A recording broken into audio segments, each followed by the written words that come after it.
Little did he anticipate that rescuing the bull would forge an unbreakable bond between the animal and his young daughter. Fast forward 7 years, and the remarkable creature devised an extraordinary manner to reciprocate the kindness bestowed upon him. In the tranquil confines of his farm, Senzo embraced a content existence. With his daughter and wife by his side, he relished in the simplicity of life, finding genuine pleasure in it. Deliberately steering clear of the bustling town and its inhabitants, he found solace in the unhurried pace he cherished dearly. The urban landscape lacked the sense of community that thrived in the countryside. Self-interest seemed to prevail, accompanied by the growth of detrimental habits. Among the numerous aspects that irked Senzo about the town, there was one in particular that he detested: their yearly revelry involving the bull. During the ritual, a chosen imitator would step forward, tormenting the hapless creature until its demise. Senzo could never fathom the purpose behind such a spectacle, thus making a conscious effort to steer clear of the town during those times.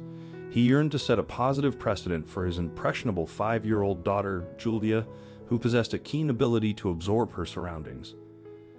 Senzo hoped to instill in her this sense of kindness his father had taught him when he was a child. Together they would work doing charity for their neighbors.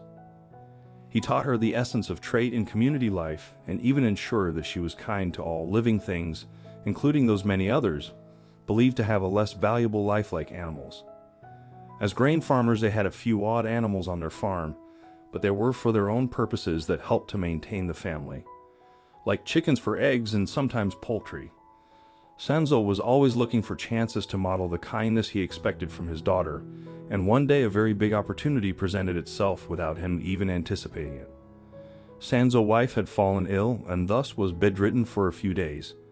This resulted in Senzo having to go in the town like his wife usually would. They were in need of supplies and there was no way that they could avoid it. He put it off for as long as he could until he was forced to go. His wife being sick really threw his routine, and thus he forgot what time of the year they were in. This was a mistake, he soon realized when he got into town and saw the banners. It was indeed the same time of year when the matador would emerge. Berating himself under his breath, he couldn't help but feel stupid. He should have checked the calendar. He didn't realize, though, in that moment what a blessing this mistake would turn out to be. He tried to get in and out of town as quickly as he could to try and avoid the crowds. However, the streets were packed. This eventually forced him down an alleyway where he found himself unsure of his location. He just knew he didn't want to be by the crowds, so he turned and walked in the opposite direction of the sound. Through doing this, he essentially walked himself to the pen of the bull. It took him a good minute to realize what he was staring at when he was first confronted with the massive animal. When the penny dropped, he couldn't help but take a deep breath. The idea of provoking such an animal sent shivers down his spine. The bow, however, didn't even react. The big black animal simply stood there. His eyes bored down into Senzo's soul. He could instantly feel how miserable he was. Senzo was ridden with grief and guilt. He could clearly feel the animal's sadness and knew he needed to do something. But what and how? Without much more hesitation, he decided he needed to take the animal home with him, and that's just what he did. On the other side of the bull's pan lay an open expanse. Senzo realized they were at the edge of town. He knew if he could get the bull out, he could lead it back to his farm through a back road.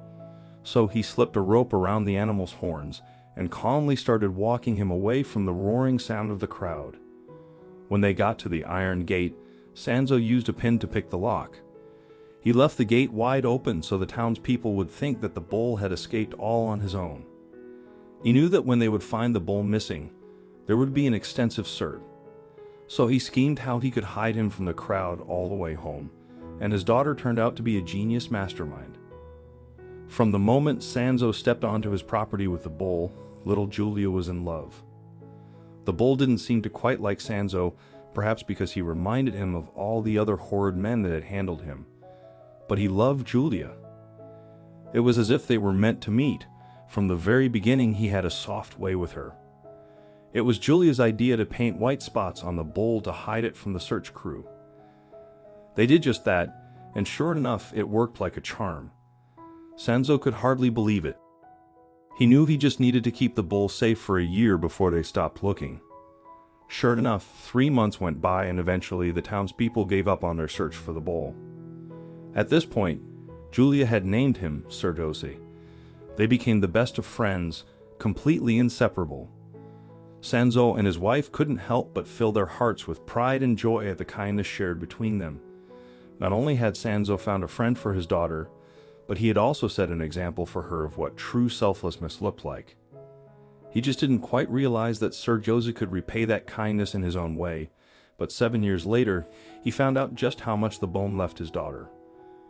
It was a cool, wintry morning. Juliet is now 12 years old and forever looking to get away from her parents. Her teenage years were soon upon her, and she wanted her own independence. In most cases, this materialized through her alone time far out in the fields with Sir Dosi.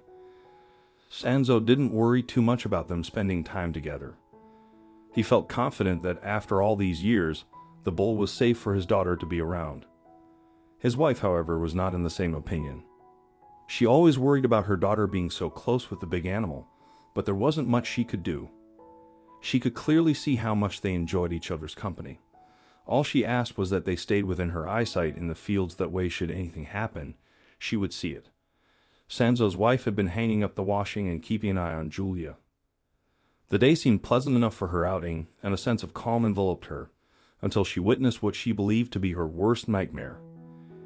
In an instant, her eyes captured Sir Josie forcefully pushing Julia to the ground, followed by a series of fierce stomps.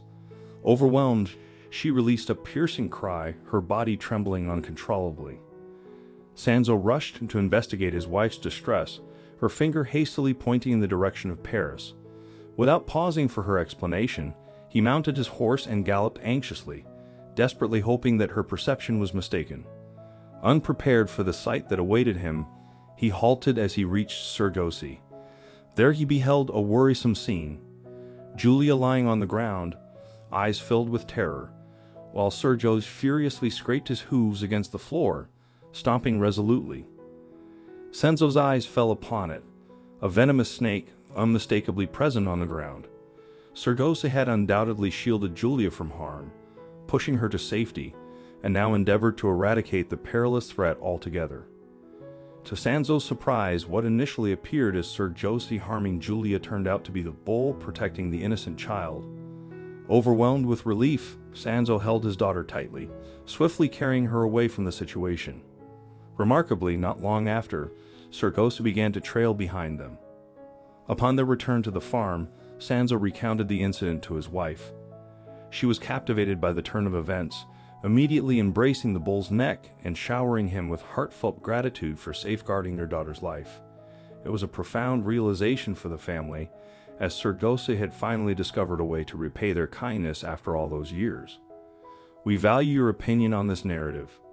Would you have made the decision to rescue the bull? How would you feel about your daughter spending time with the animal? Share your thoughts and perspectives in the comment section below. We look forward to hearing from you. Thank you.